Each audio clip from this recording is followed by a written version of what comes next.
بسم اللہ الرحمن الرحیم۔ عزیز طلبہ و طالبات، آج کی اس ویڈیو میں ہم جماعت ناہم کے نصاب میں شامل ایک انتہائی خوبصورت اور با اثر نظم پیام لطیف کی تشریح، اس کا پس منظر اور آسان مفہوم سمجھیں گے۔ اس نظم کا ہر بند اپنے اندر معرفت کا ایک سمندر رکھتا ہے۔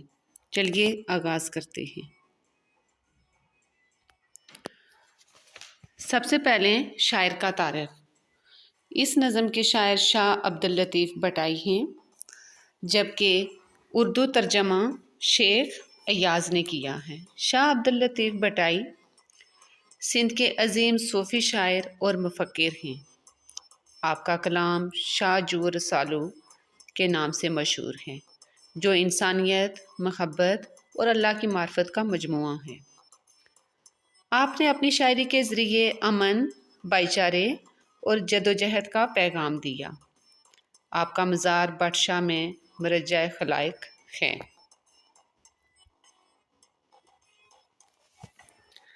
شعر نمبر 1، غور سے سنیں۔ سب سے پہلے شعر، پھر میننگ اور اس کے بعد تشریح کی جانب بڑھتے ہیں۔ بے اعتدالیوں سے نحیف و نزار ہیں، خود سر ہیں اور چارہ گری کے شکار ہیں۔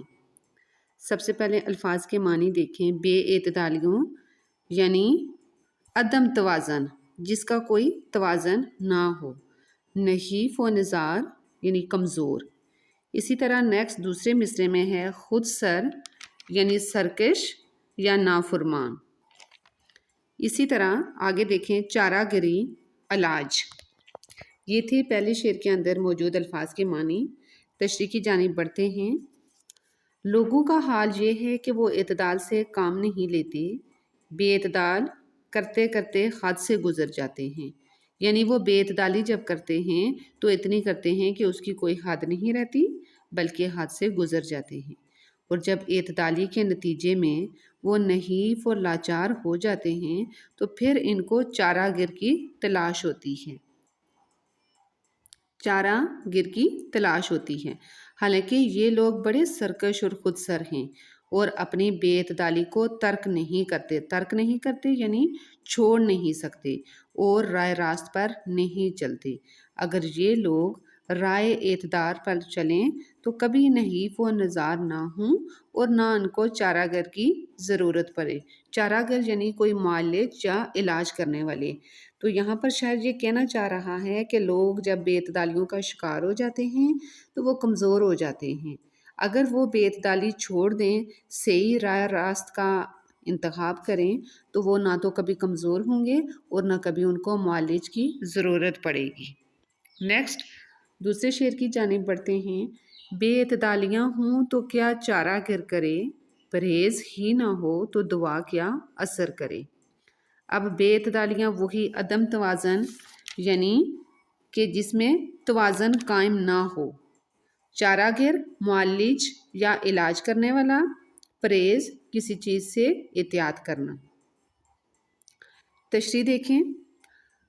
اگر لوگوں میں بے اعتدالیاں ہیں، وہ رائے راست پر چلتے ہی نہیں، اپنی زندگی میں توازن اور اعتدال لاتے ہی نہیں، تو ایسے لوگوں کا علاج کیا جا سکتا ہے؟ ایسے لوگوں کا کوئی چارہ گر کچھ نہیں کر سکتا، یعنی اس کا جو معالج ہے وہ کچھ نہیں کر سکتا، کیونکہ پرہیز تو یہ کرتے نہیں، دوا کا کہاں سے اثر ہو۔ کہتے ہیں کہ پرہیز علاج سے بہتر ہے۔ اگر کوئی پرہیز کرے تو اس کو دوا کی ضرورت ہی نہیں پڑتی، اور اگر کوئی مریض پرہیز ہی نہ کرے یعنی بے اعتدالی کرتا رہے تو اس پر دوا بھی اثر نہیں کرتی۔ دوا کے اثر کے لیے ضروری ہے کہ پہلے مریض ان چیزوں کو ترک کر دے جو اس بیماری کا سبب بنی ہوتی ہیں۔ المختصر یہ کہ اس شعر میں کہا یہ جا رہا ہے کہ جب تک آپ توازن اور اعتدال نہیں لائیں گے، پرہیز نہیں کریں گے تو دوا کا کوئی اثر نہیں ہوگا، اور جب تک مریض یہ چیزیں چھوڑ نہیں دے گا تو بیماری ہمیشہ اس پر قائم ہی رہے گی۔ نیکسٹ شعر کی جانب بڑھتے ہیں۔ چارہ سازوں میں بیٹھنا سیکھو، پھر نہ ہوگا کبھی کوئی آزار، راس آئے گا ان کا قرب تمہیں جو بدلتے ہیں فطرت بیمار۔ تشریح طلب شعر کے اندر جو الفاظ کا استعمال ہوا ہے ان کے معنی دیکھے ہیں۔ چارہ ساز، یہاں پر چارہ ساز کا لفظ طبیب کے لیے استعمال ہوا ہے، یعنی ڈاکٹر کے لیے، ٹھیک ہے۔ اور اسی طرح آزار کا جو لفظ استعمال ہوا ہے وہ کوئی تکلیف یا بیماری۔ راس آنا یعنی ٹھیک ہونا، اس کے لیے بہتر ہونا۔ قرب ہوتا ہے کسی کے قریب ہونا، اور اسی طرح فطرت بیمار یعنی مریض کی جو فطرت ہے۔ یہ اس شعر کے اندر جو الفاظ تھے، قرب یعنی نزدیکی اور محبت۔ اس شعر کے اندر جو الفاظ کا استعمال ہوا ہے ان کے میننگ میں بتا چکی ہوں۔ اب ہم تشریح کی جانب بڑھتے ہیں۔ تو سب سے پہلے دیکھیں، اگر آپ چارہ سازوں کی صحبت اختیار کرتے ہیں اور اس صحبت کے سارے آداب پر عمل کرتے ہیں تو پھر تمہیں کوئی آزار، تکلیف اور بیماری نہ لگے گی۔ یعنی اس سینٹینس کا مطلب ہے کہ اگر آپ چارہ ساز یعنی طبیب یا ڈاکٹر کے پاس اٹھنا بیٹھنا ہے، اس پر جتنے بھی اس صحبت کے آداب ہیں ان پر اگر آپ عمل کر رہے ہیں تو آپ کو کوئی تکلیف نہیں پہنچے گی، کوئی بیماری نہیں لگے گی۔ اس طرح تم ان لوگوں کے قریب ہو جاؤ گے اور ان کا قرب تمہیں راس آئے گا جو بیمار کی فطرت کو بدل دیتے ہیں۔ اس شعر میں پیر و مرشد کو چارہ ساز کہا گیا ہے کہ ان بے اعتدالیوں کو چھوڑو اور سیدھے ان لوگوں کی صحبت اختیار کر لو جو بیماروں کی فطرت کو بدل دیتے ہیں، تمہیں ان کا قرب فائدہ دے گا۔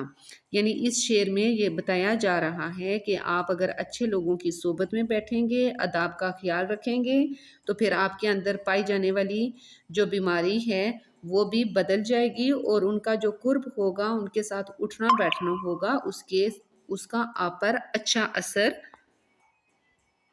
قائم ہوگا۔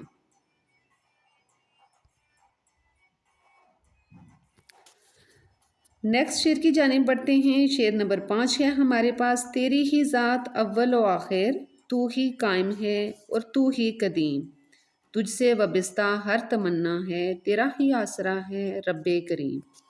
اب تشریح طلب شعر کے اندر الفاظ دیکھ لیں۔ اول یعنی سب سے پہلا، اسی طرح قائم کا مطلب ہے قیام کرنے والا یا مضبوط، قدیم جس کا آغاز نہ ہو، اور لفظی مطلب ہے پرانا، لیکن یہاں پر ہوگا کہ جس کا آغاز ہی نہ ہو۔ وابستہ ہوتا ہے جڑی ہوئی، تمنا خواہش، آسرا یعنی کوئی سہارا، اور کریم بخشنے والا۔ اس شعر میں شاعر اللہ تعالیٰ سے مخاطب ہے، حمد و ثنا کرتا ہے اور پھر اس سے مدد کا طالب ہے۔ وہ عرض کرتا ہے کہ اے کرم کرنے والے رب، تیری ذات اول و آخر ہے، جب کچھ نہ تھا تو تو تھا، اور جب کچھ نہ ہوگا تو تو ہوگا، تو ہمیشہ سے ہے اور ہمیشہ رہے گا، ہمیشہ قائم و دائم رہے گا، تجھے زوال نہیں ہے۔ ہماری امیدیں تیری ذات سے وابستہ ہیں اور ہم تیرے ہی آسرے پر بیٹھے ہوئے ہیں۔ نیکسٹ شعر ہے ہمارے پاس۔ کم ہے جتنی کریں تیری توصیف، تو ہی اعلیٰ ہے اور تو ہی علیم، والی شش جہات واحد ذات، رازق کائنات رب رحیم۔ یہاں پر الفاظ دیکھیں، توصیف ہوتا ہے حمد و ثنا بیان کرنا، تعریف کرنا، اعلیٰ یعنی عمدہ، علیم بہت علم والا۔ والی یہاں پر لفظ استعمال ہوا مالک کے لیے۔ شش کا لفظی مطلب ہوتا ہے 6 اور جہات سمتیں یعنی ڈائریکشن، تو یہاں پر استعمال ہوا ہے کہ پوری دنیا، ہر طرف نظر رکھنے والا۔ واحد اکیلا، ایک ہونا، ذات ہستی، رازق رزق دینے والا، رحیم رحم کرنے والا، بہت رحم کرنے والا۔ یعنی تشریح طلب شعر کی تشریح دیکھیں۔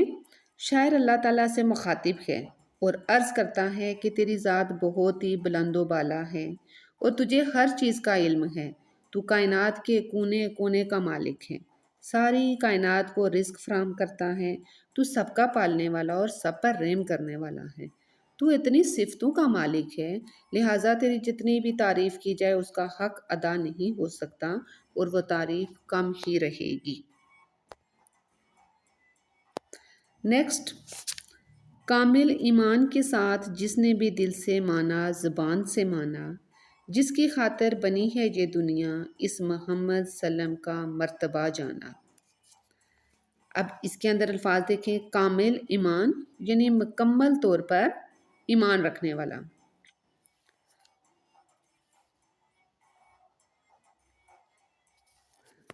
تشریح دیکھیں، اللہ تعالیٰ کی توحید اور محبت کے ساتھ ساتھ اس کے رسول حضرت محمد صلی اللہ علیہ وآلہ وسلم پر کامل ایمان لانا بھی ضروری ہے۔